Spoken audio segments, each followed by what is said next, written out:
wanted to start off by making a statement and then trying to prove it. And I think the statement will be a little harsh. And I think that there are some people, but maybe everyone will agree with me. I think there are some people that have a vendetta against or to undermine the veracity of the Torah, the historicity of the Torah. I don't know why. I think we could debate why it's true, but I think that the phenomenon is certainly true, and I think it's very much pertinent to us in our discussion, where we're trying to do an honest and logical assessment as to the authorship and the historicity of the Torah. I think it's important for us to know that there are people out there, in my opinion, I'll try to prove it, and I have evidence here, that are seeking to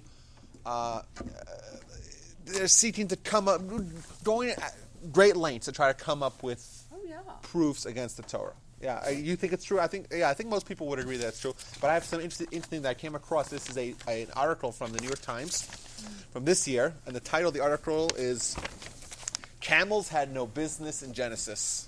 Oh yeah, camels had no business in Genesis, and this is not the first time that this has been a huge thing. The Torah must not be true because the Torah contains what's known as anachronism.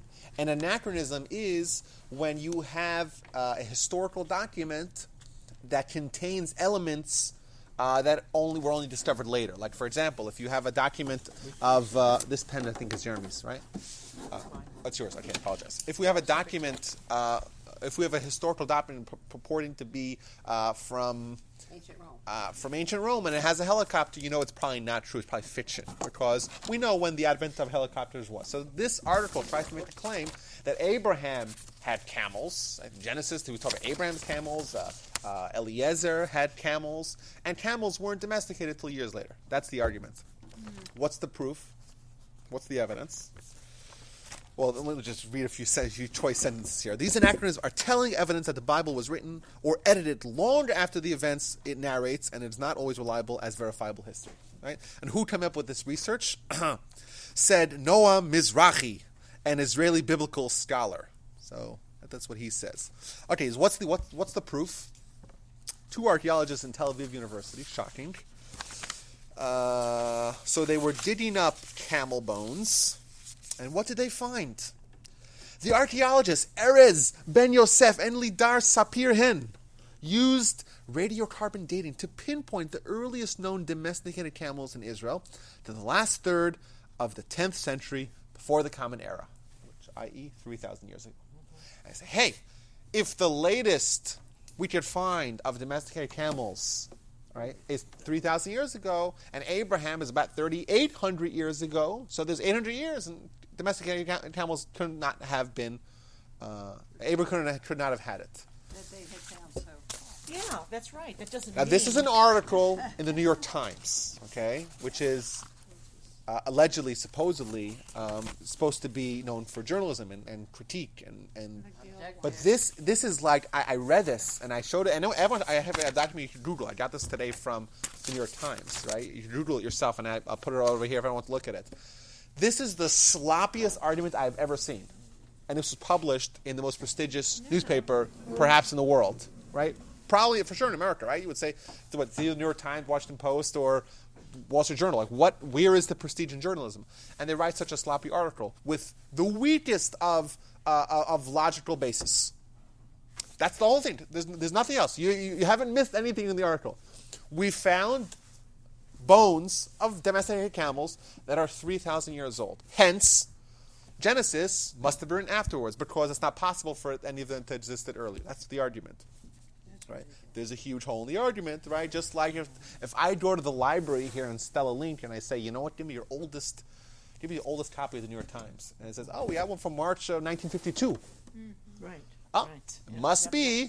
That's when they started. That's when they started. Yaakov, this is almost the opposite problem you usually have, because usually the problem you're saying things are too old, right? Here you're saying something's not old enough. Usually the problem with carbon dating is things are way too old. We get things that are older than the time of Genesis. Yeah, well, I'm saying this is just... That's more trickier. Like dinosaurs or more.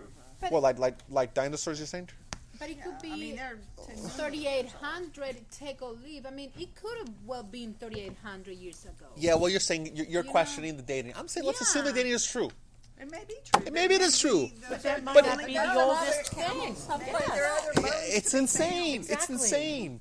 And I think to me this was eye-opening, not because the article itself, but rather that the editors and the researchers, and clearly everyone sees that the logic is very weak, but would still publish that. Yeah. And I think that's because if you read that and say, "Oh, of course it's anachronisms. Of course it happened afterwards. Look, we have a document. We have research done in this area." And you know, to me that this is a nice insight as to how what I would argue as the other side is using fair play. Okay, so that's yes. I'm just thinking of other things I said that are just as bad. Well, yeah, there's more, but this is February 10th, 2014. So it's just a couple months ago. Where were the bones they've been found? saying Well, they found them somewhere in Mesopotamia or in Israel or wherever. Who knows where they found them? Somewhere over there. No close to Not in where Kentucky. Abraham- No. Probably. Well, Abraham traveled, so Abraham covered pretty much all of Mesopotamia. Okay. So let's go back to our topics. What we're trying to have an honest approach to look at the evidence, so to speak. We want to take the evidence, and we went through a lot of it last week. We're trying to go through more of it this week, and just to see what the Torah says, what the Torah claims, and how logically what we do with what we're presented.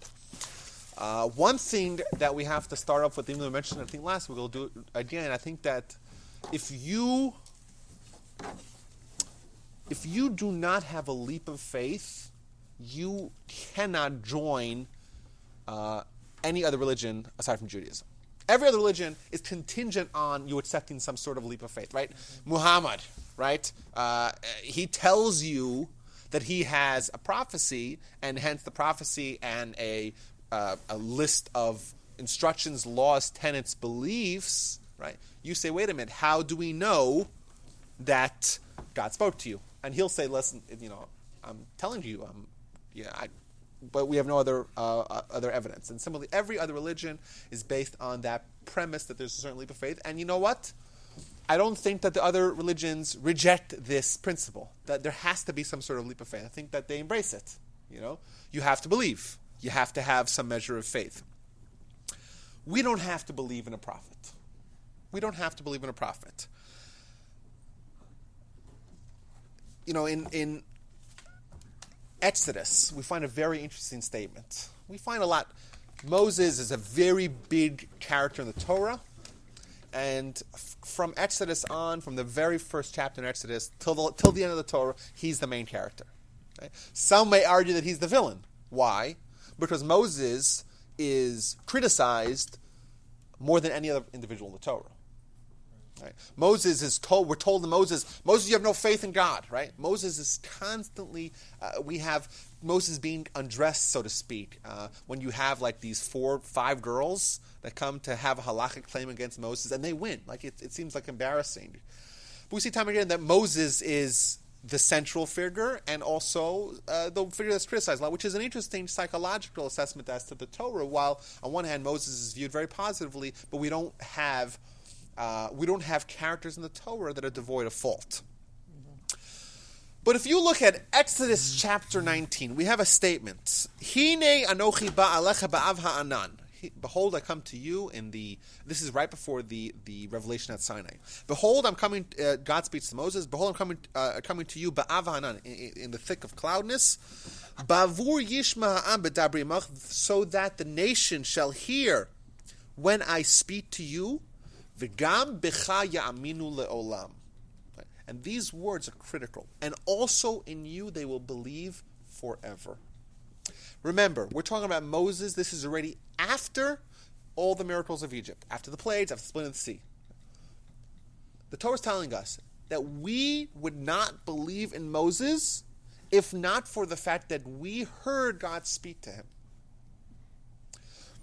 Moses already has all these accolades under his belt.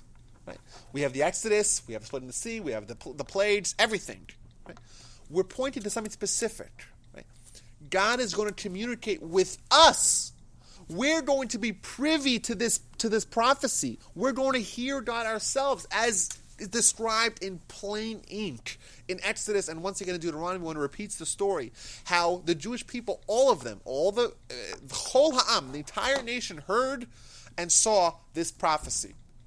And that's why we believe in Moses. V'gam b'cha yamin olam, and that's why we believe in you forever. Why do we believe in Moses? Not because Moses told us. No. Not because, Muhammad says it, or Abraham says, anyone says you believe in me. Moses says, believe in me. That's not why the Jews believed in him. Why do we believe in him? Because the entire nation heard when God spoke to him. The entire nation heard this and experienced this prophecy. So, in essence, we could say that we're believing God. We're not believing Moses. Our faith lies in God, not in any prophet. Now, to rehash what we did last week, if you look at every religion, just very quickly, very briefly, if you look at every religion is formed at the formation, at the nascent stage of religion. It has some sort of revelation, has some sort of communication with God. Right? You have a revelation. God tells you to do X, right, or to develop a certain system of laws of X, Y, or Z. Only one nation, i.e. the Jewish nation, has a narrative of national revelation and miracles. Right? We're the only ones that have, like we said, an experience where the entire nation is experiencing a revelation, the prophecy, but additionally, a narrative where the nation as a whole experiences miracles. Right? It wasn't just one isolated event at the foot of the mountain. Rather, it was 40 years of perpetual miracles. Now, how do we know this is true? Because it's recorded in a book.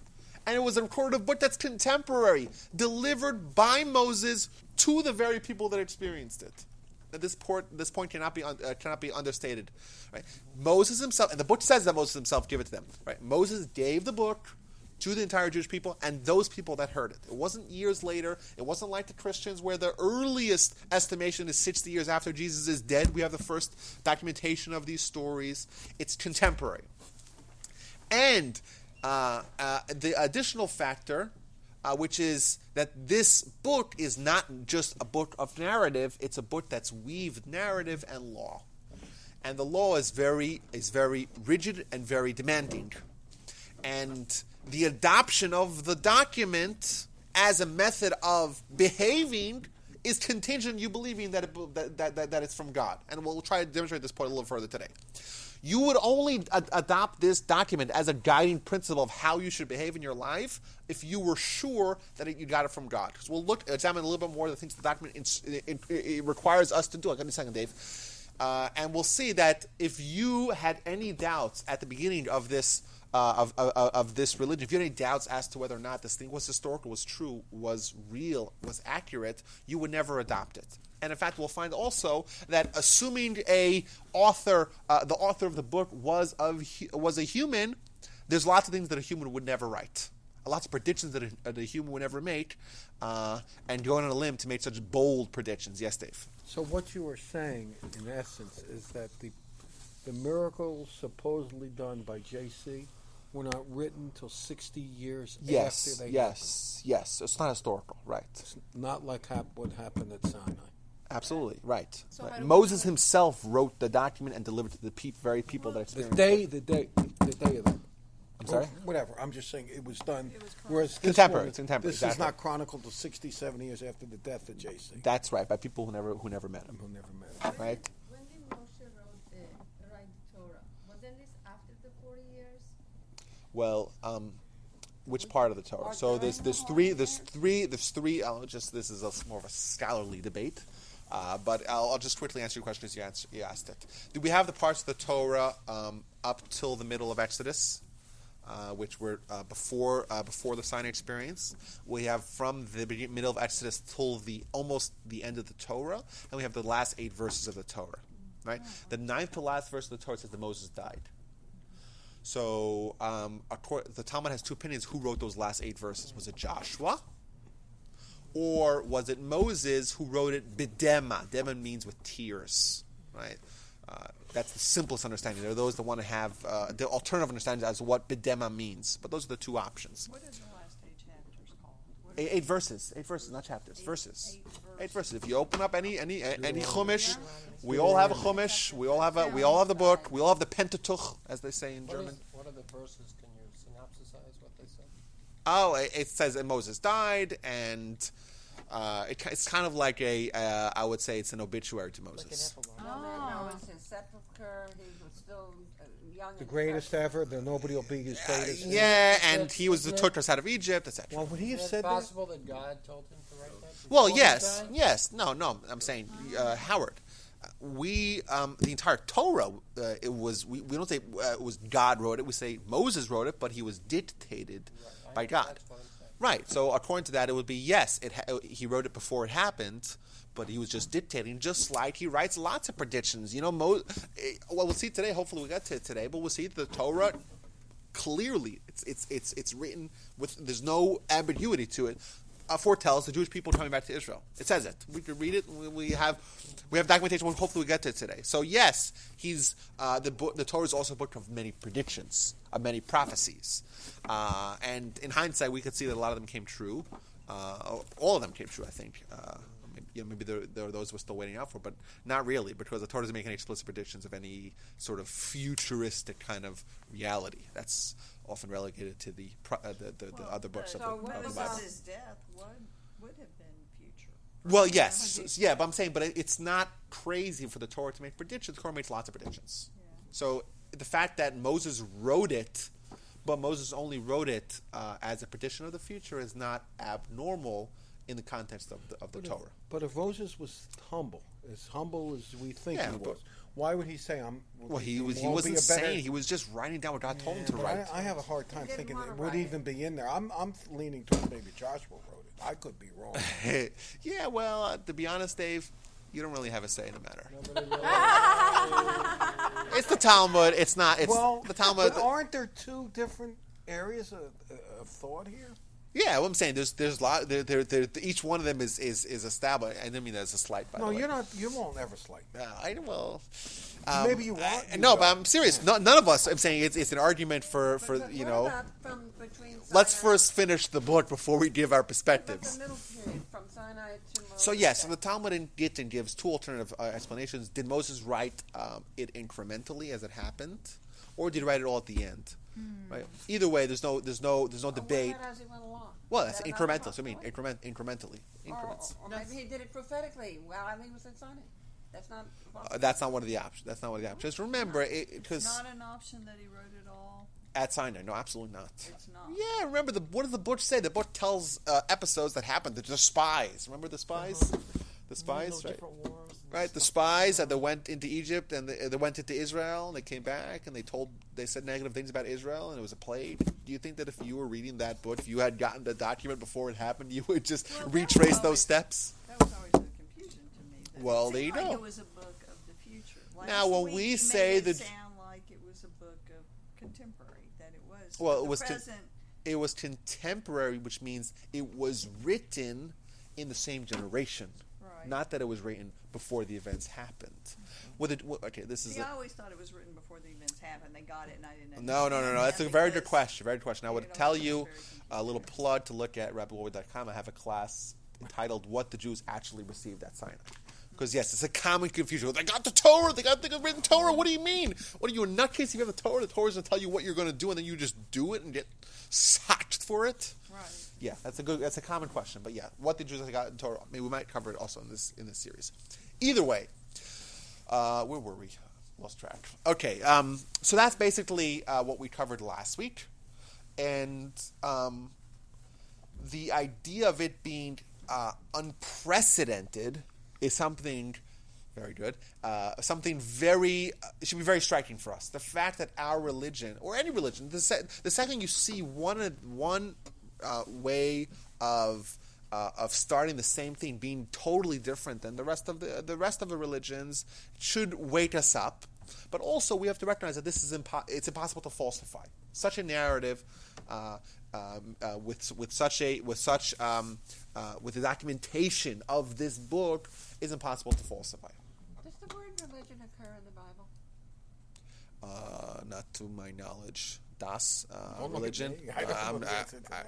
I don't know. religion. Then why do we call it a religion? Oh, we're just using the vernacular. But God hates religion. We know that. It's not about religion. It's about life. It's about community serving Hashem?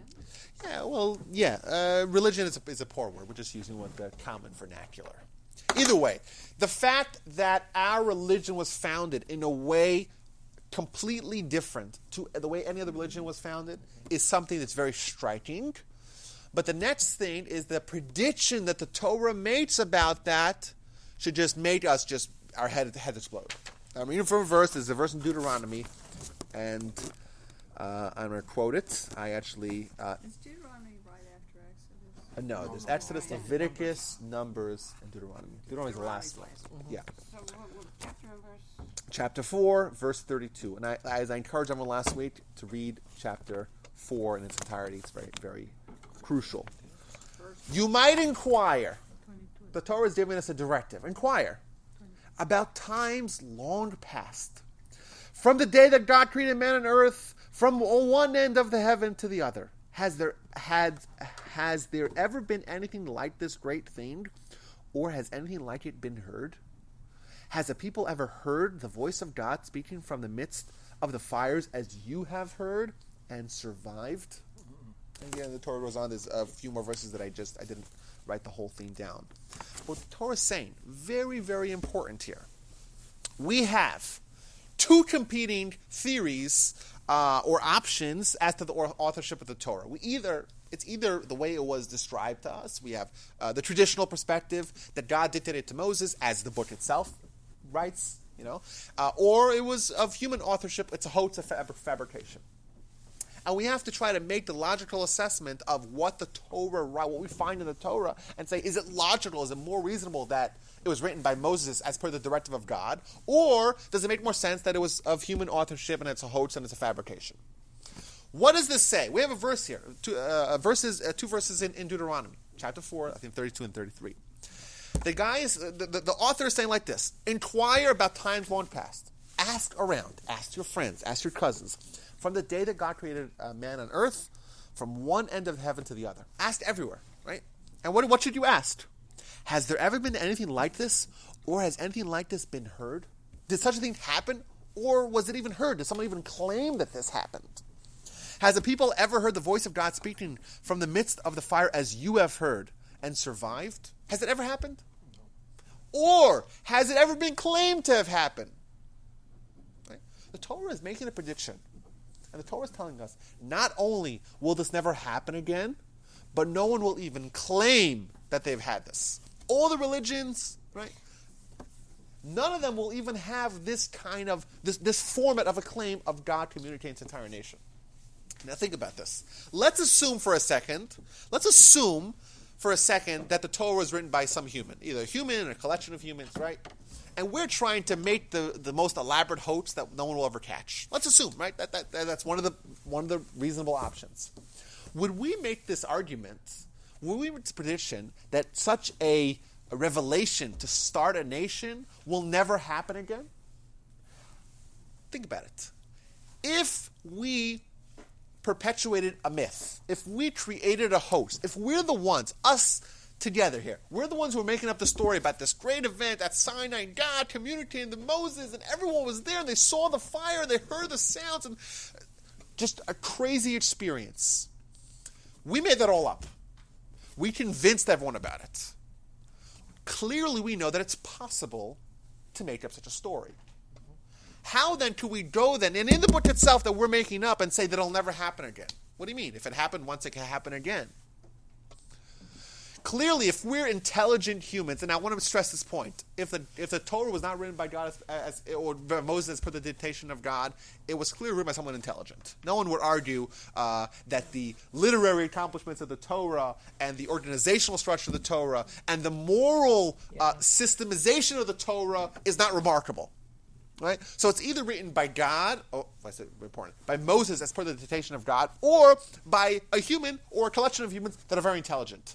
So they would clearly not make predictions that could easily prove the falseness of their document. So we all made up the story, yet we're making the prediction that no one else would have claimed to make up that story. We can make it up. Anybody can make it up. If we can make it up, then someone else can make it up. And if someone else makes it up, or if there's even a claim, not if someone makes a claim, just a claim. Have you ever heard of it? Just go around. Let's ask the religions. Have you ever heard of it?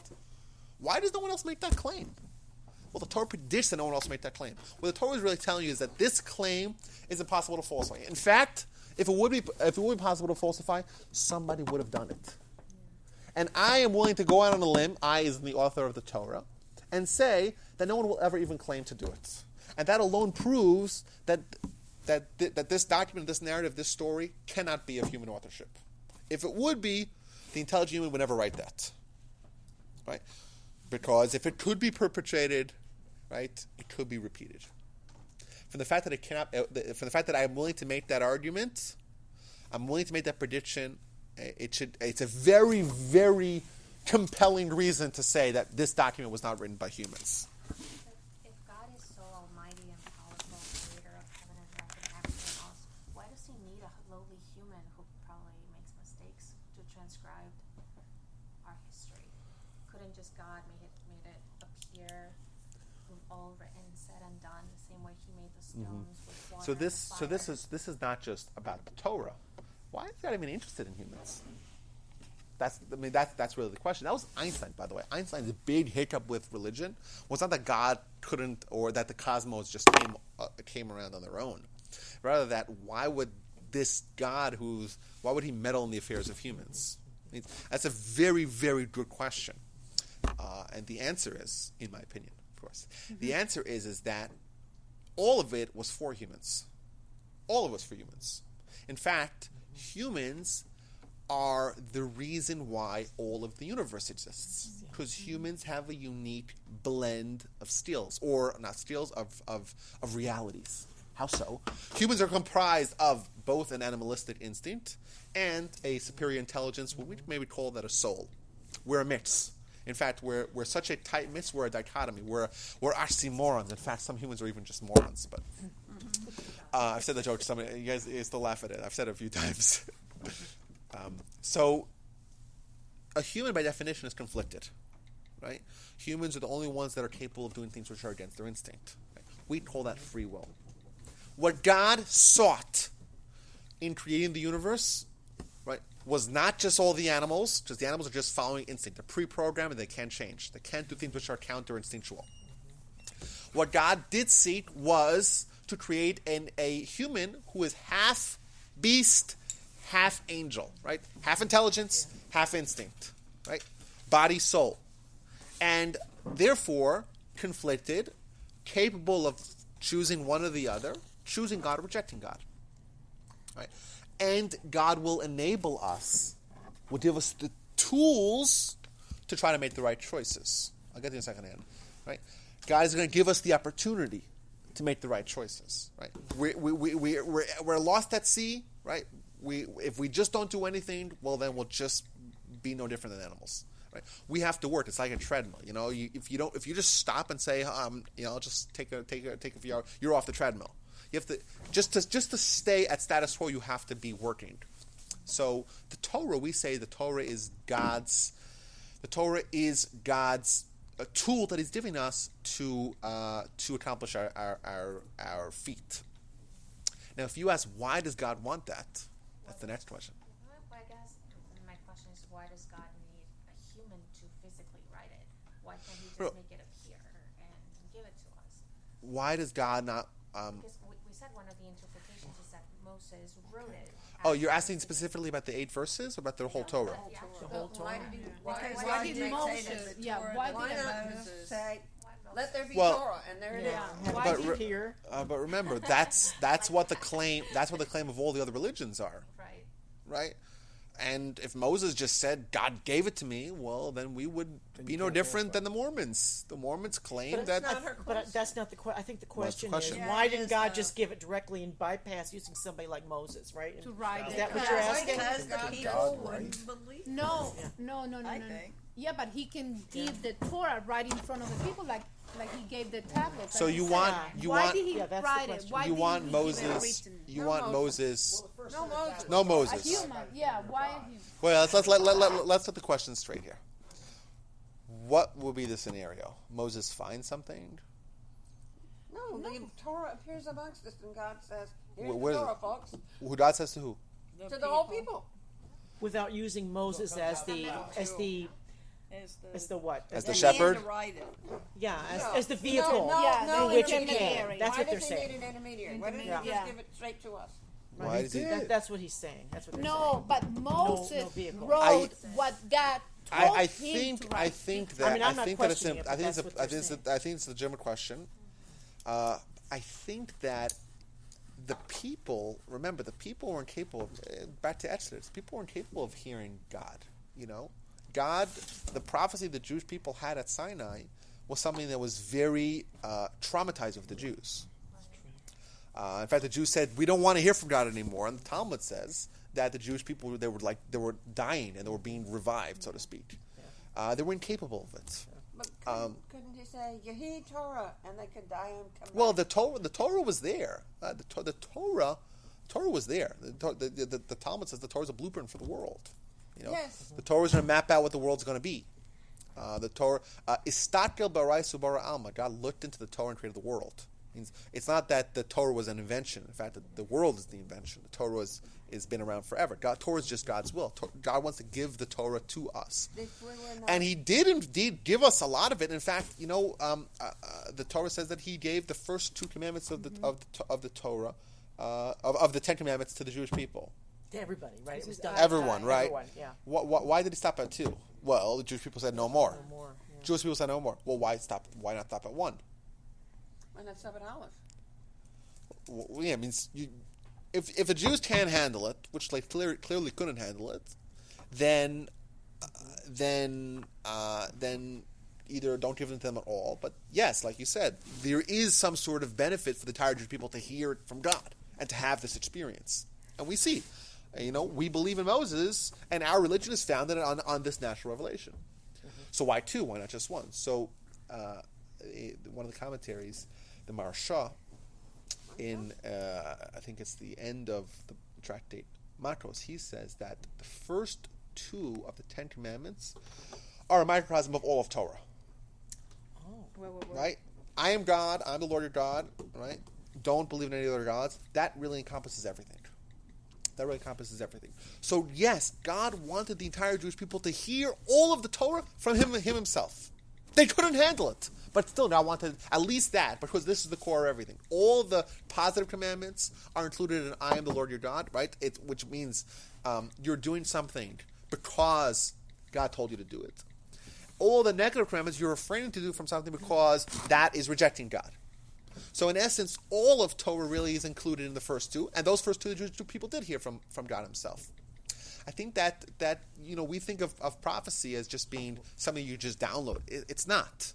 You know, it's a certain level, certain stature that Moses reached. The Jewish people only artificially reached it. They couldn't handle it. So yes, perhaps in the ideal sense, you know, Adam lived in utopia. Yeah, perhaps one response to Melissa is God had been using Moses for quite some time as a prophet. He talked to Pharaoh, talked to others. So it was a long-standing practice to use humans as intermediaries. He spoke to Abraham, spoke to Isaac, spoke to Jacob. So perhaps this is just another episode in this ongoing. But Melissa was asking because the Torah itself is the specific instructions.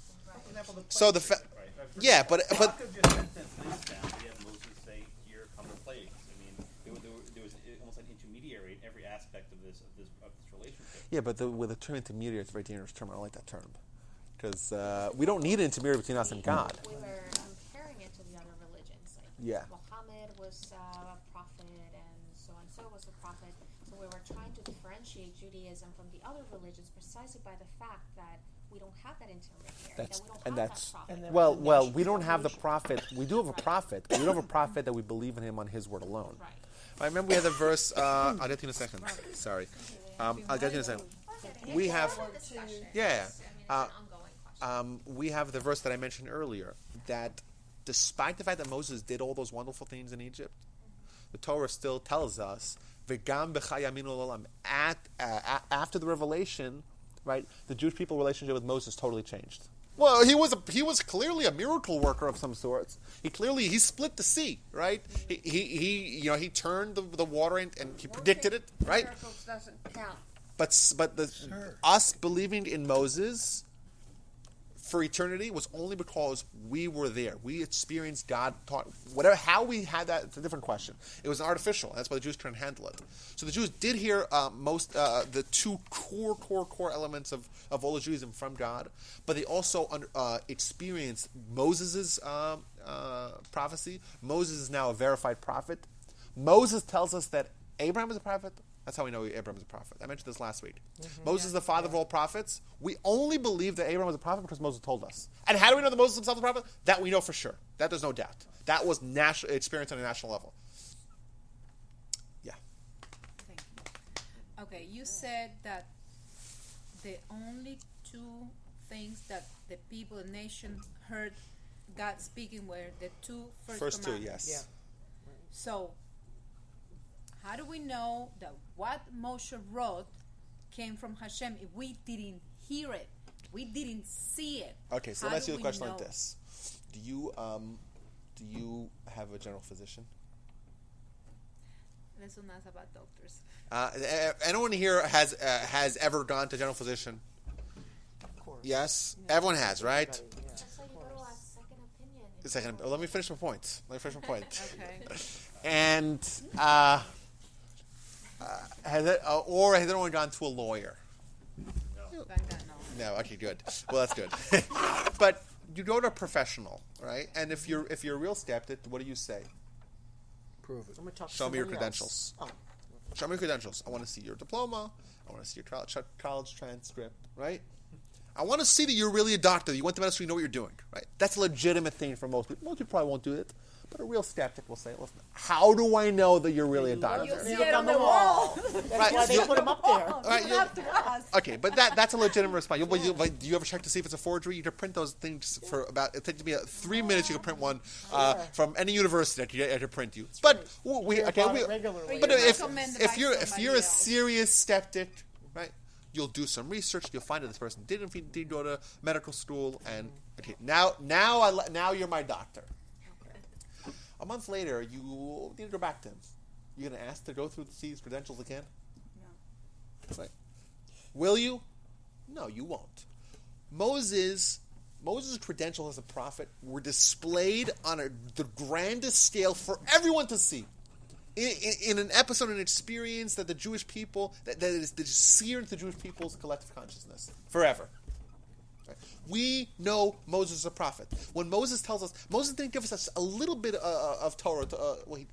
That's not technically true. But the Torah Moses gave afterwards. We had no doubt. We believe him forever. Right? When Moses says something, he's a verified prophet. Right? We saw his credentials. They were on display for everyone. We believe in him forever. Right? We don't need, and we're not capable. We're not capable of being there involved. And Moses went up to the heaven. Okay, he disappeared. Okay, we're at the mountain. He's gone. He hasn't come back down, and he didn't get any food with him or any water. That we know for sure. People there. The story says it multiple times in the Torah. What he did, what he consumed, we have no idea. Right? But we know that he's a prophet. That's for sure.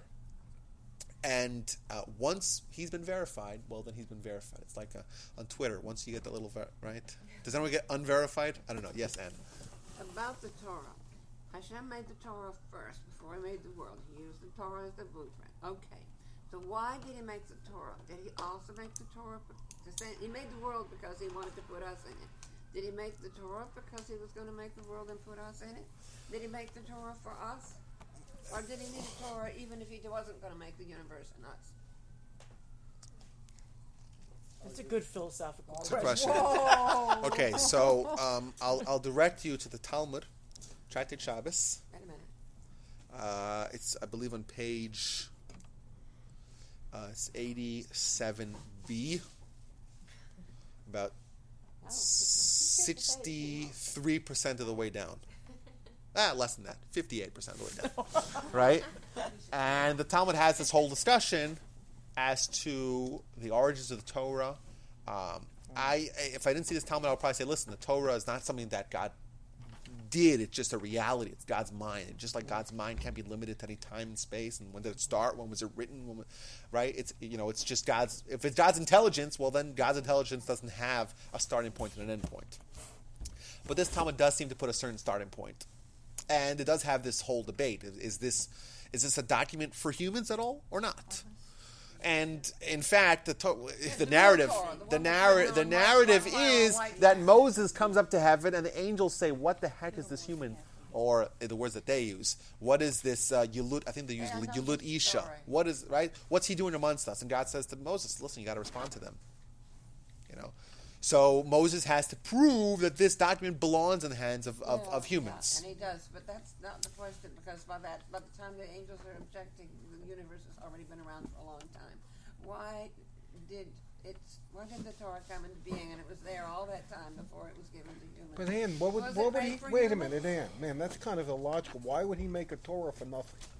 That's the question. Well, okay. I want to ground this discussion a little bit, because I think that unless we know for sure why God does something, unless He tells us or the Torah, we don't really know why God. Now, I think it's an important. Discussion, and I think that there's another element I think that we could use. We have Adam. Adam. We view Adam philosophically as. Did Adam have the Torah first? That's a very good question. Did Adam have a Torah? And the answer is a resounding yes. no. No, it wasn't written. Well, it existed, he had but one he didn't. Mitzvah. Maybe it And- was encompassed in that one mitzvah. But it wasn't What written. you I mean, nothing find was- is a philosophical insight as Adam being the collective entity of all of humanity, similar to all of humanity being instructed with responsibilities, yet not giving tools. And I would direct you once again to the website. I was speaking in CBS. Not CBS, CBE, Congregation Beth El, and someone asked me this question. It was a lovely dynamite question. How come Adam didn't have Torah? And how could Adam possibly have succeeded without Torah? And if we say Torah is the only tool that we can use to maintain clarity in our mission, we're living in such a confusing world. The world in Hebrew is olam, which is the same words as he'elem, which is cloudiness or concealment. Because this world is about distortion, right? We're oxymorons, right? We're dichotomies. We're opposites. We're two sides, the opposite sides of the magnets that were forced together and just kept like that, our body and soul, right? Our mortal enemies that are just going to be united together for 70, 80, 90 years, right? The tool that we're going to use to find clarity is the Torah. Adam didn't have that. How did he possibly stand a chance? I didn't say that. I said Adam didn't have it. Well, if Adam didn't have it. If Adam doesn't sin, And Noah? we And Noah? Did he have? Ooh, I don't know about Noah, but to say that Abraham didn't have the Torah, that's a stretch, because I have so much to say about this. Wait a minute, but Susan said it wasn't written yet. It wasn't written. So how did Abraham the Torah was just a concept. It was not written then. God talked to Abraham, though, right? Yeah. So just concept. Dave's question of the Torah being not written, but just a concept. Yeah. I'm not so sure that that's true, because the Okay, if Torah Adam may have doesn't- had. Wait a second. If Adam doesn't sin, right? Yeah. We go to Shabbos. We're done. Yeah, There's no yeah. Torah. There's no nothing. There's no yes. So Adam was placed in a situation where he could have succeeded without Torah. Right? Proceeded? We can succeed without Because Torah. of the sinning. Now, the idea of Torah, the Torah that we have is a earthly representation of God's will, because it talks about my animal killing your animal. That's a very physical, material manifestation of God's will. Nachmanides in his introduction to the Torah, which I would highly, highly recommend for this discussion. Highly recommend it if you can find the English copy, or if you could break your teeth on Google Translate. Nachmanides' introduction to Torah. So he says that if you take a look at the letters of the Torah, first letter is Bereshis bara Elokim. He says, depending on where you put the brace in the letters, you can have different words. So what he's trying to say is that the Torah that existed before the world was created is the same Torah, but just different breaks between the letters. So it's the same reality, just a different manifestation. So all the same letters, different manifestation, how we actually, or how it's actually perceived, What about consumed. Black Huh? fire, white fire, what about that? What about it? What does that mean? There, the Talmud says the Torah nitna be'esh chora da be'esh levana. The Torah was given with black fire on top of white fire. I have no idea what that even means. I have no idea. But you're right. It's I think it's in the Darim. No, it's where is it? Not with ink on paper, but in some heavenly divine fashion. Yeah, I don't know what that means. It's true. It's a good question. Okay, Okay, so one let's more get time. back to The our point. Torah that we have now is a physical manifestation versus the No, Torah it's not a physical that manifestation. It's a Abraham- document written by Moses as per the dictation of God, and it's the same Torah that existed before the world, but a different manifestation, different realm, a different. So you said a different. earthly manifestation. I said That's the earthly word, manifestation how is a you good used word. it. Yes, Okay. That's the yes. one that we have now. Earthly manifestation. Earthly manifestation. Remember, the Torah is very talking to humans. So speaking, it's in human language, but this same Torah existed in a different realm. I don't want to get too bogged down by this because it's really not. The discussion that we're talking about the Torah in a different realm is not in our realm. We're in this realm. You know, we have to deal with what humans can perceive. I think that's important. And the Torah is written in a language that we can understand, in words that we can understand. You know, interestingly, the Torah makes a lot of predictions, but all the predictions in the Torah are falsifiable. Right? What does the Torah say about what happens after you die? Anyone else? Say it louder. Doesn't say a thing about that. You know why? You know why? Because I can make if I was a human author, I can make up whatever I want because there ain't no record of anyone coming back and telling us what it was like. Well, you have some people now today on the internet. That does do On the internet, you could say you Google near-death experiences, and there's lots of documentation of people that came back and had. A speaker a couple months ago. So right. That's right, Rabbi Mizrahi. I don't do that kind of shtick, right? Or not shtick, but I it's not something that we could. The Torah specifically did not include any prediction of what's happening in other worlds. Why? Because that's false. That's not falsifiable. You can never disprove that, right? The Torah makes lots of predictions that are here on this world, on planet Earth, right, with normal humans, right? Us, okay? Regular humans, regular. Are we Homo sapiens? No, we're like advanced Homo sapiens, right? We're Homo sapiens. Okay, regular Homo sapiens All predictions are falsifiable, which means they could be proven wrong. And they're not proven wrong, and that means they're right. Well, no, they're just not being proven wrong doesn't necessarily proof that you're right. That's, Okay, you're right. right? Remember, we're trying to stick to logic here, right? So yes, the fact that none of them were proven wrong is nice, but that doesn't alone prove it. So what we're going to try to do is examine some of the predictions of the Torah, try back to our subject at hand. Gosh, and let's see how far we can get here. Okay, so we have the first prediction. I think it's a very striking prediction. We have a prediction of a narrative not to be repeated or to be claimed. Right? And if a human wrote that, if a human fabricated it, hence a human knew that it was possible to be fabricated, they would never make a prediction. It would never happen again because that's a contradiction in terms. So this is something very, very... now, I want to say another point, and I think this raises the ante, so to speak. There's only two options, right? Either the Torah was written by Moses' per the dictation of God, basically the traditional perspective that we have, or it was written by humans, by one human, by multiple humans, right? By the JEDP, right? The documentary hypotheses, right? All the different interpretations, right? But general principles is that it's one or two. Now, for us to try to get evidence one way or the other, we don't need to know the entire Torah or the entire theories, right? This is an important point, I think, and it does raise the bar. If we could disprove any line of the Torah, we conclusively disprove a line of the Torah, then we know it's not written by God, because by definition, God's not making any mistakes, right? If there's any mistakes in the Torah, any mistakes in the Torah, well, then we know for sure. That's all we need to know to prove that the Torah is a bunch of baloney. Right? Baloney is a very significant document, but it's written by man. If it's written by man, it doesn't carry any weight. Right? If it's written by man, it's not binding. It shouldn't be binding, right? So it's objective, right? Or it's subjective, sorry. If it's written by man, it's subjective. So it might be nice, but it might be something that's very meaningful for us because it's maybe our religion or it's what our people have, but it's not binding, right? If we know for sure, all we need to do is disprove one line in the Torah, right? That's all we need to do.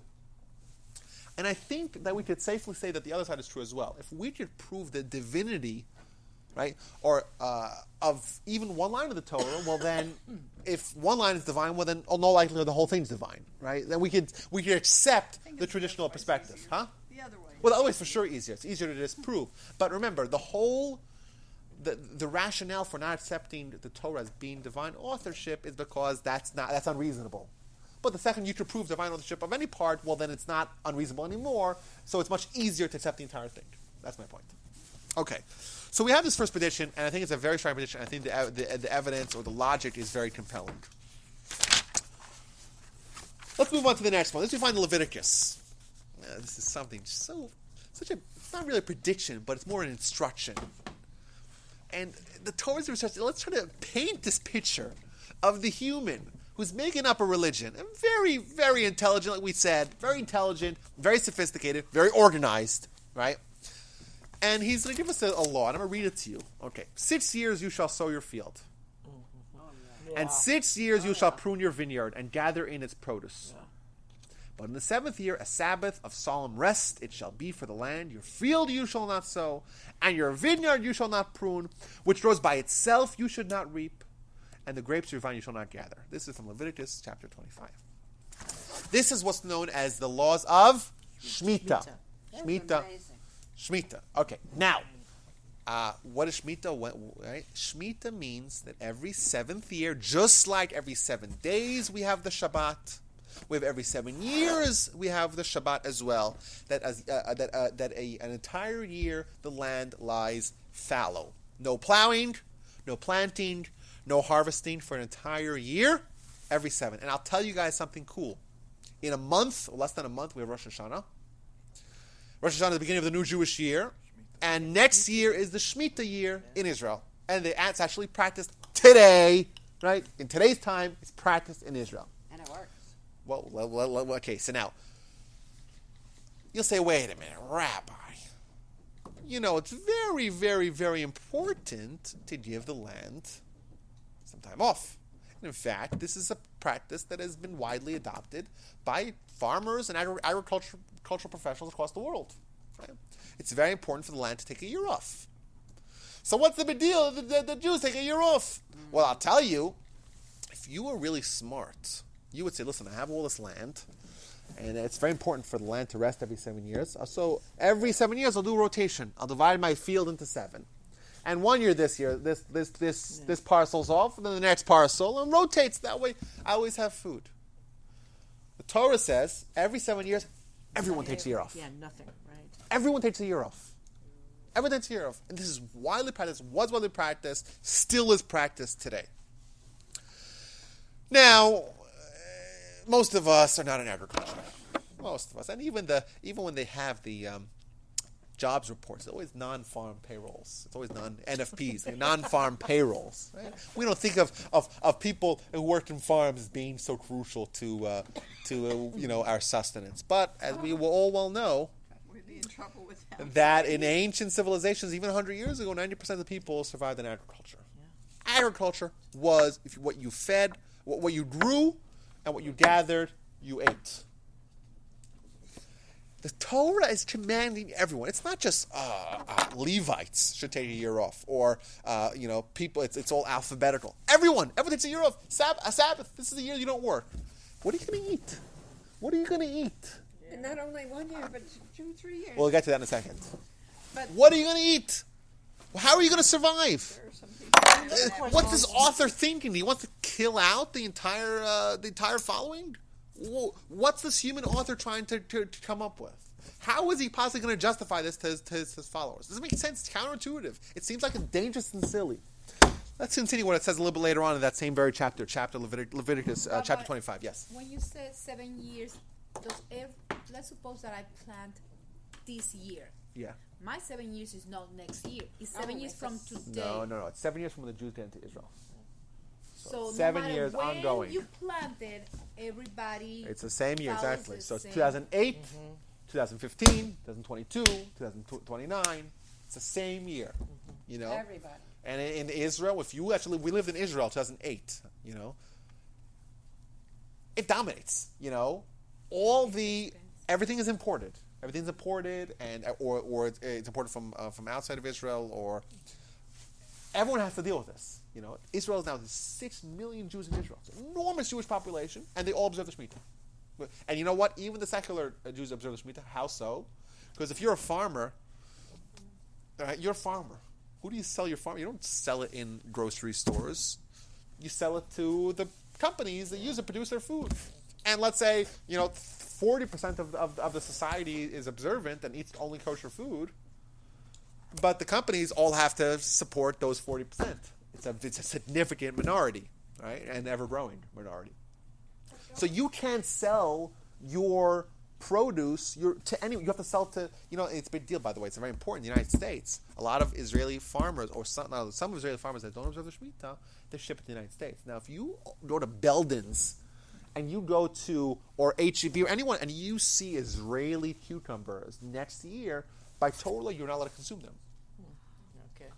Why? Because this was fruit that was worked upon in Shemitah. Yes. I thought I read somewhere that during this year, Yeah. Jews will traditionally sell off their lands to Christians and Muslims the same way in which we would sell our property, like right before Pesach. Yeah. So that's what's called a Right. heter mechira, and this was invented in 1930s. It was a workaround, a loophole, because it's a whole discussion as to why they developed this loophole, and some people still rely on this loophole today. And what But there's a problem. It's a problem to you sell the land in Israel to non-Jews. That's What about it's a the different ethics problem. of that too? I mean, that's Yeah, kind well, of find a way yes, around, well, Listen, we're pragmatic, if you look about what Rabbi Judah the Prince did with the Mishnah, right? The Mishnah was also a loophole. But it was a pragmatic approach. What Hillel did with Prusbal, it's also very pragmatic. That being said, so what continues? I'm sorry, I'll get to you in a second here. Continues Leviticus. This is the book, and if you'll say, what shall we eat in the 7th year? Hey, geez, we're not planting, we're not sowing, we're not harvesting, nothing. We're not doing anything. What are we going to eat? This is all we have to eat. We don't have like a technology sector and other industries. refrigeration and This all is that what stuff, we yeah. eat. Well, they had methods of conserving food. That's important. When did they first observe the Shemitah? Yeah, but how about They fruit and stuff? observed the Fruit Shemitah go when bad. they got into Israel. Joshua. They got into Israel. Right. Well, yeah. When Joshua takes them into Israel, it's important to note that during the 14 years of conquest, they did not observe the Shemitah. But after the first 14 years of conquest, when there's a relative calm, they observe the Shemitah. Documented, and they still do today. And if you will say, what shall we eat in the 7th year? What are we going to eat? Behold, we may not plant nor gather our produce. That's a very legitimate question. I will command my blessing upon you in the 6th year, and it will bring forth produce for 3 years. 6, 7, and beginning of 8th, because the 8th doesn't kick into later. For 3 years, and you will plant in the 8th year and eat the old produce until the 9th, until the 8th, the produce of the 8th day comes in. You will eat the old produce. Think about that. If you were a rational, I made up the word rationable. I've been saying it for years. It's half rational, half reasonable. If you were a rationable individual, and we were authoring a document, and we were trying to create this hope that it's written by God, right? And we make predictions. Would we have the? Yeah. Thank you. He was thinking it The was chutzpah. Okay, Yeah. Well, the temerity. Thank you. Temerity to say, to make up that there's going to be the produce for 3 years in the 6th year. Not only that, who would follow it? Well, Who would yeah. follow Well, it? we assume that the followers believe it came from God. That's the point. Right, but that's the point. But- who would follow it otherwise? And this is something which is easily falsifiable. Now we have no. I can't say. Listen, we have documentation of them of harvest. We don't have that data. I don't know what happens. We don't know what the data actually shows. But we do know the Torah makes this law. They didn't starve to death. Huh? The people didn't starve to death. Well, yes, and we know that we have documentation of the Jewish people observing all the laws, dating back for thousands, millennia. But think about the psychology of it. Think about the authors, the human authors. Would they write that? Right? They wouldn't dare. They wouldn't Nobody dare. would Right? listen Exactly. to it. Exactly. It would be, people would say, "You're nuts. I'm not Right. going to do that." If you wrote the Hoch and you intended it for it to be perpetuated, you would never write something like this. You wouldn't. Now, additionally, I think Maltro or someone else mentioned that in this same chapter in Leviticus, it mentions that every 7 cycles of 7, we have what's called a yovel, a jubilee. Now, what does that mean? What happens in that 50th year? So you have back-to-back years of the landline fallow. Back-to-back years. So now it has to go for 4 years. Exactly. So you have year 49, which is year 7, 14, 21, 28, 35, 42, 49.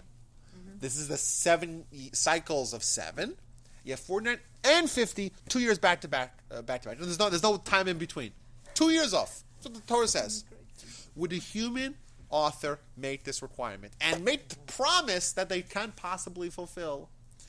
And the Torah is still true today, and the Torah is still observed today, and the Torah was never rejected by any one of these laws being rejected as being nonsense or being clearly not divine.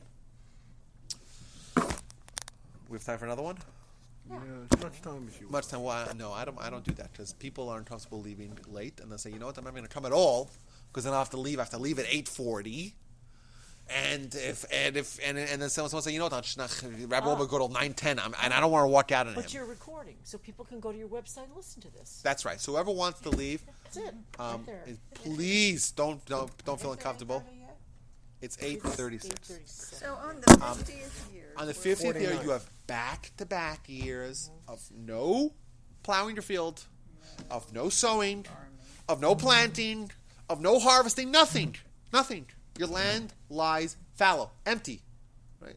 Anyone, you can't even guard stuff. You can't say, I'll take all the stuff and hide it in my house, whatever it does grow. You have to leave it out there. Right? So when is the 50th year? So this is the year? What do you mean? When is it? Oh, next today. Jubilee? So that's important to mention. We don't have that. Yeah, the Jubilee. Oh, we don't have that? No, the Jubilee. It's contingent on there being a temple. So if there's no temple, there's no Jubilee.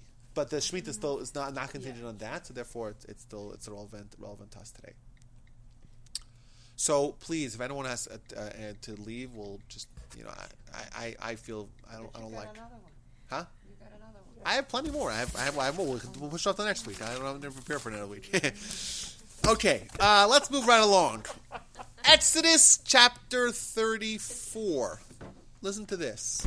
Exodus chapter 34. Another requirement of the Torah. Shalosh pa'amim bashana yira'eh kol zchurcha es pnei Hashem Elokecha. Okay. Which means in English. Can I ask a question? Yes, sure. I'm sorry. I did not write down what law in Leviticus this was about the Shemitah. 25, chapter 25. Read it. Get a book, chapter 25. Okay, got it. Exodus chapter 34. 3 times in the year, all your men shall appear before the Lord your God, the God of Israel.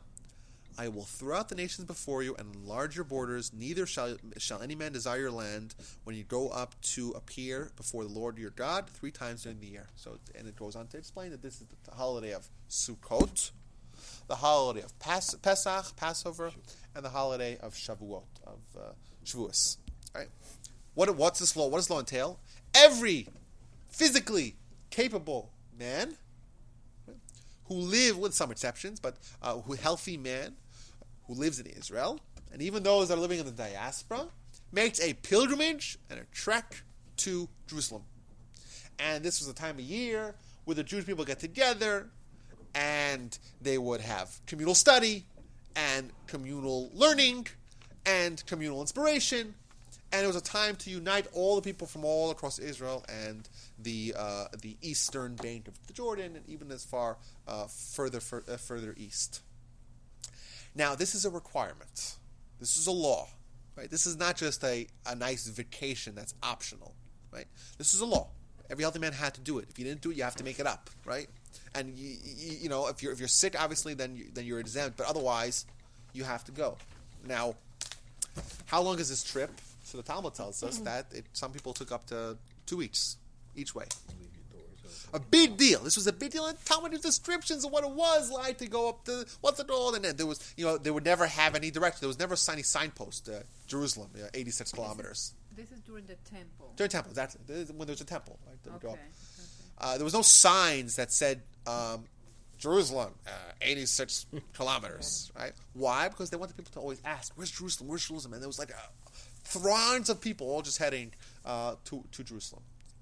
And there's certain requirements. Every farmer in Israel has requirements that they have to bring. There's Meiser Sheni, Meiser Ani. They have different tithes, different sacrifices that need to bring. They would always do that over these 3 pilgrimages.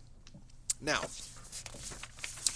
let's assume that we lived in Israel during the time of the temple, and we actually have secular documentation of this pilgrimage. We have Josephus writes about it. You have a family and 17 kids, right? Baruch Hashem, beautiful family. And Only 8. 16 boys and a girl. This is a hypothetical. All adult men had to go. Now, women went as well sometimes, right? If you look at the book of Samuel, the book of Samuel starts off with a narrative of the pilgrimage. Of Hannah, exactly. And it's a narrative of the pilgrimage. That's what it starts off with. And Penina. And Hannah was presented with an option to join or not to join. So it was optional for women. It was obligatory for men. Like it says, the verse says, every man calls, right? All your men shall appear. So let's say you have this nice family. You have 2 options, right? Either you bring your family along, or you leave them there for maybe up to a month. Right? Those were basically your options. Now, what happens? Jewish people, they get to Israel, and we know there were 31 different tribes that were in Israel. And there was a state of constant war.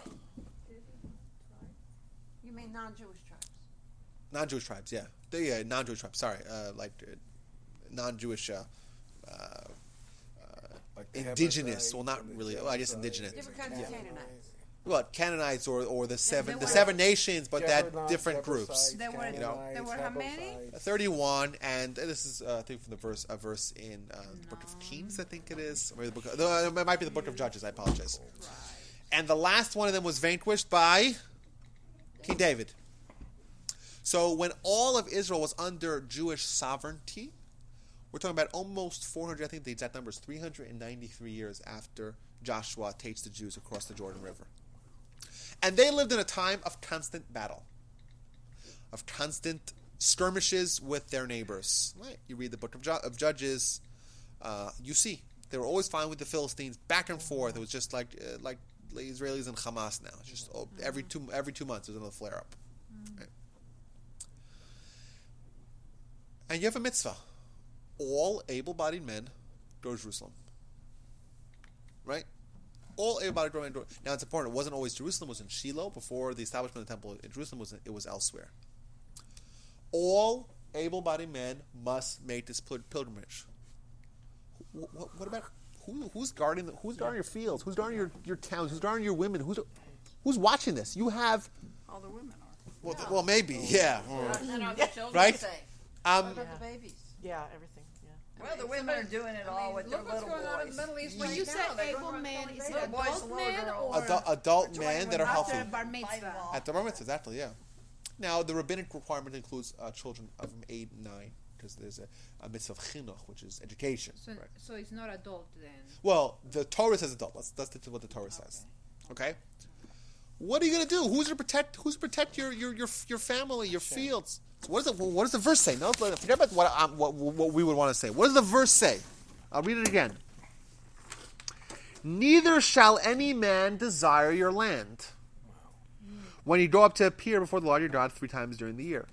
Think about this prediction. It's a mitzvah. Seems very irrational. Not something that a human would concoct, at least an intelligent human. Especially not with this prediction. Easily falsifiable. Right? It seems very unreasonable for a human to write that. Right? If God writes it, well, it makes a lot of sense. God is able to manipulate, the people and say that during these months they just don't have a desire to fight. Right? If a human wrote this book, it seems very unlikely that this particular mitzvah, this particular verse, we said it was in Exodus chapter 34, seems very unreasonable for a human to have written it. Remember, if you're intelligent and you're trying to concoct this fabrication, this hoax, would you really write something like this? All the Jews should abandon their posts. They should go up to Jerusalem or to Shiloh, to the temple. But don't worry, nothing will happen. And let's assume that people did follow it, right? We can assume that people were following. We know we have documentation of the Jewish people following the laws. They were following it, We assume that they were following all the laws, not just, We have documentation of Hanukkah, for example. But even if they didn't, but why would they write such a thing?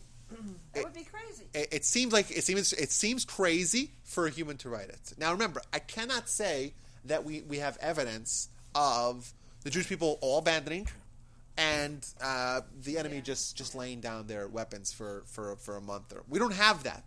But we do have what the Torah does say, and we can extrapolate from that assuming the Jews did adopt this document, that we know for sure, right? And we know for sure they did go up to the temple, and they didn't reject the document afterwards. There was never a time where the Jewish people came back and they saw towns ransacked and pillaged. They didn't see that, right? Because the second you see that, you say this document's not true, and if it's a claim that's easily falsifiable if it's not true. Human authors won't leave that kind of risk behind. Maybe the people at the time had read The Art of War, Sun Tzu. Yeah. So then they knew there are certain rules of war, and you can't really just go. Well, Sun Tzu came.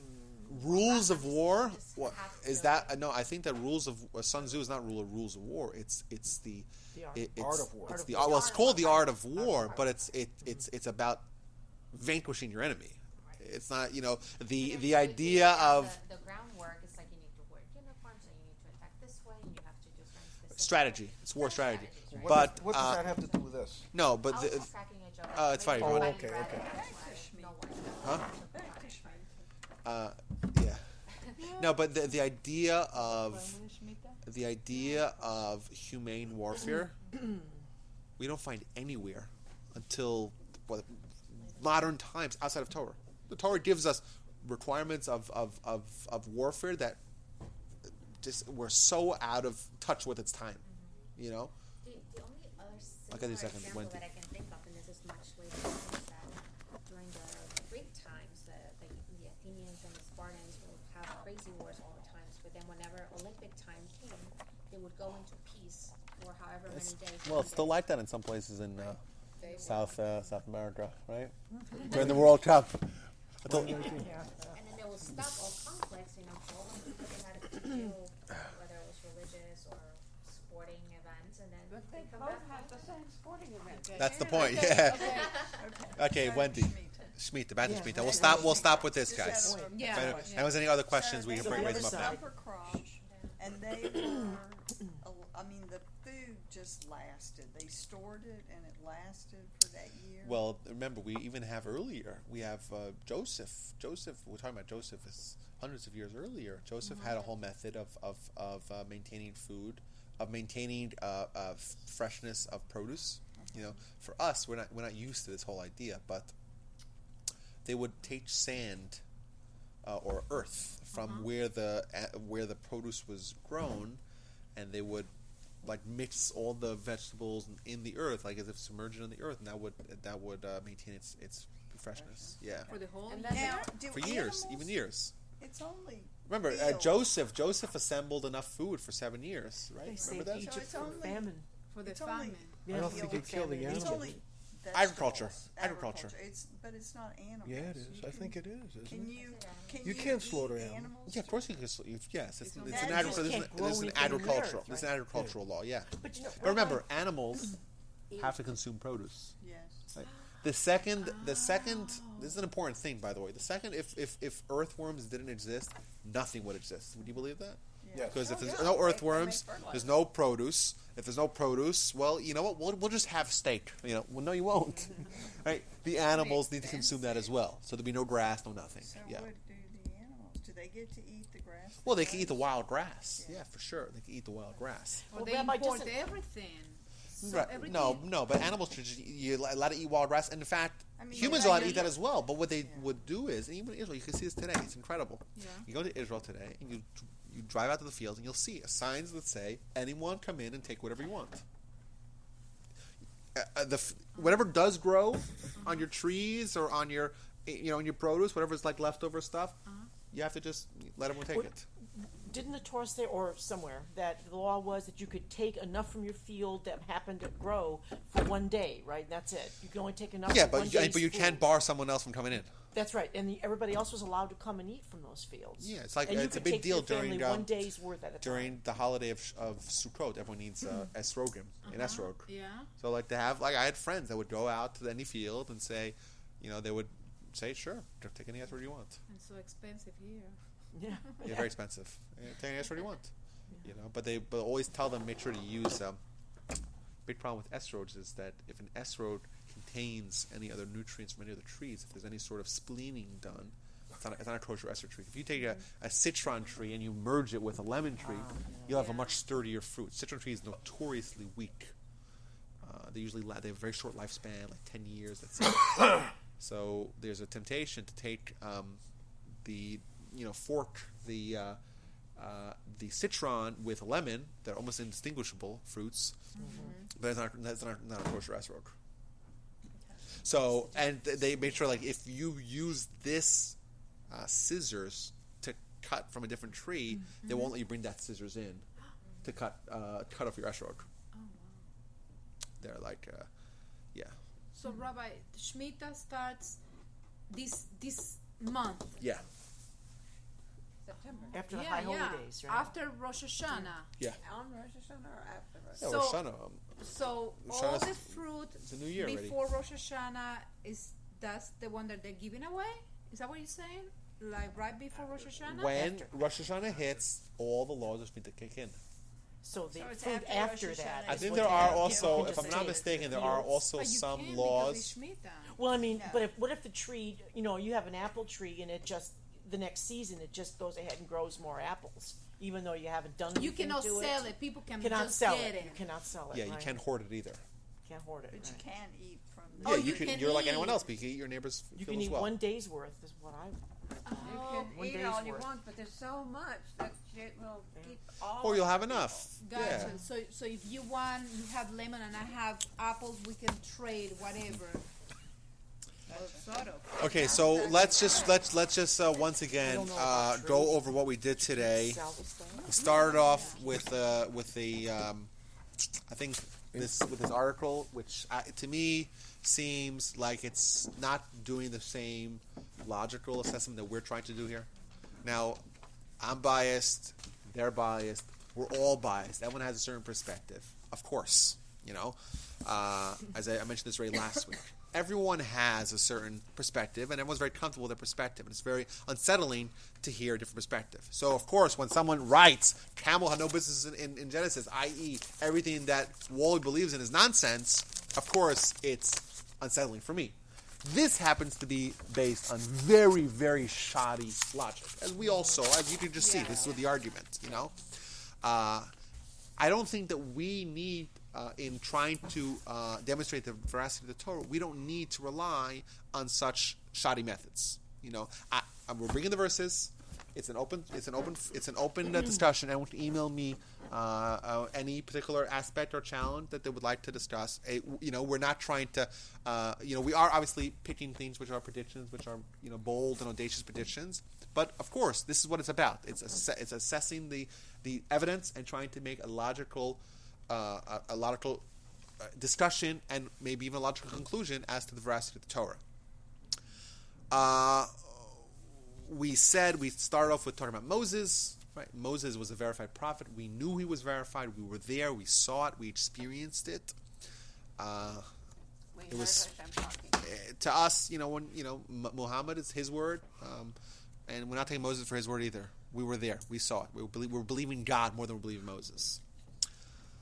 We rehashed what we did last week. Okay, listen to that last week. It's impossible to falsify such a claim. The Torah predicts that no one else will make such a claim. And a human author who assumed, if we assume that it was a human author who fabricated and created this hoax, it's unlikely that they would make this claim that it can't be repeated, because that if it does get repeated, and if there's any other claim, if any nation has this claim, well, then the Torah is not true. The Torah says, "Oh, hanishma kadavar." Did you even hear anything like that? And no one else has yet to make this claim, and that's a very bold and audacious prediction, and I think it's significant. What else do we have? We went through the Shemitah cycle. It's also, once again, very bold to make the claim that there's going to be a bumper crop, 3 years, no problem. Guaranteed security. Just take a month off from your lot. What's it called? Well, a year off from work, but a month off to go make the pilgrimage. No problem. No one will even desire your stuff, right? Once again, something that a human is not likely to have written. So we have more stuff. We have next week. I guess we'll continue from where we left off next week. And please email this if anyone wants to listen to it again, or send it to your friends, or list us on my I'm just trying to promote my website. I know I'm going to email it. Well, I should put it on Facebook. You're right. I think so we can share it. Okay, awesome. I don't know if you want to. I don't know. Yeah, share. Of course you share it. And I just want to give this to you. The address is right, but the names are wrong. I think okay. this is the same address with different names. What is this? Sure. This is the torch calendar. Yeah. It's So this is not yours? You have one? No, I don't So have just one. take it. Does anyone else not have a torch calendar? Okay, I'll bring some Is more this next the week. new one? Just Yeah. cross Oh, it out. we haven't gotten ours But, yet. I want them Should to be the mail. fix Last it week. in So the email Amy. David, where's that? Admin at torch. Amy? No, I admin don't at have torchweb.org. one. What? I have not seen And it. then It we might be got it somewhere last else. week. This one, I I might have- thought might be it was the. But it was It last was week. the. I got it last I week. joined because I enjoyed Haven't it. seen I it yet. thought it was You better breakthrough. Breakdown through the Be Bible. there. Well, Yeah. that's going to start in a couple of That's weeks. But you're welcome in to join. couple of This is weeks. called Thank you Taste of very Torah. Thank you Come very back, much. come back, and bring your Thank you. friends. Thank you. Okay, next week we have a very nice idea. We have a lot of stuff later left to do. So, either way, everyone, best of luck.